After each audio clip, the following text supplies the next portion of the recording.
आणि मी दुसऱ्या बाकावर सरकली आणि त्या बाईचं निरीक्षण करू लागले.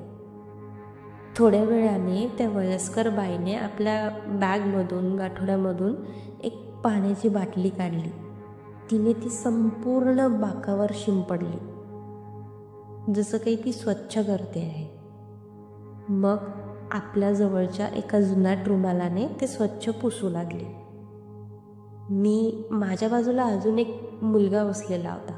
त्याला ती खूप ओरडून बोलली की ए उठ, आणि मला थोडं प्रेमाने बोलली होती, बेबी उठ, मला बसायचंय.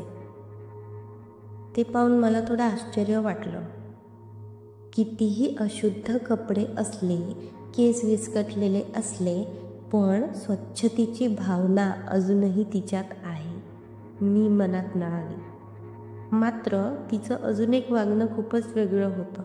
समोरून जी पण ट्रेन यायची त्या ट्रेनमधून गर्दी तिच्याकडे आली, पुरुषांची गर्दी, ती त्या पुरुषांवर ती ओरडायची, खूप ओरडायची. तिला खूप राग यायचा तिच्याजवळ जर कोणी पुरुष आले तर.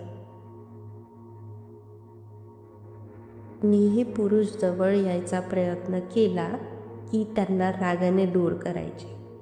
विशेषतः माझ्या आसपास जर एखादा पुरुष आला ना, ती बघायची कोण आहे आणि ती त्यांच्यावर ओरडायची, जसं काही मला ती प्रोटेक्शन देत आहे. मला कुतूहल वाटू लागलं, का बाई इतकी घाबरते या पुरुषांना. मला प्रश्न पडायला लागला. तितक्यात माझा फोन वाजला. दुसऱ्या टोकाला राघव होता. राधिका कुठे आहेस, घरी निघालीस का, राघवने विचारलं. हो, बोरीवलीला आहे, विरार ट्रेनची वाट बघते, मी राघवला बोलली. तेवढ्यात राघव म्हणाला, अगं थांब थोडं, मी अंधेरीवरून निघालोय, भेटू थोड्या वेळ. मलाही खूप आनंद झाला आणि मी राघवची वाट पाहू लागली. फोन बंद करताच मी पाहिलं त्या वयस्कर बाईने पुन्हा एक कटाक्ष टाकला. जणू तिला काहीतरी समजलं होतं. तिने अजून सावधपणे इतर पुरुषांना दूर ठेवायला सुरुवात केली. एखाद्या अनोळखी व्यक्तीकडून असा अदृश्य संरक्षण कवच मिळणं हा अनुभव वेगळाच होता माझ्यासाठी.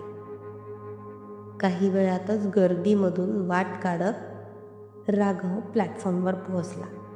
त्याचं तेजस्वी हसणं, डोळ्यातलं प्रेम पाहून माझं मन उजळून गेलं.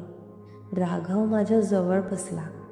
मला वाटलं आता ही राघववर पण ओरडणार, पण का माहीत नाही, तिने सुरुवातीला त्याच्याकडे पण खूप रागाने पाहिलं. त्याला पण ओरडणार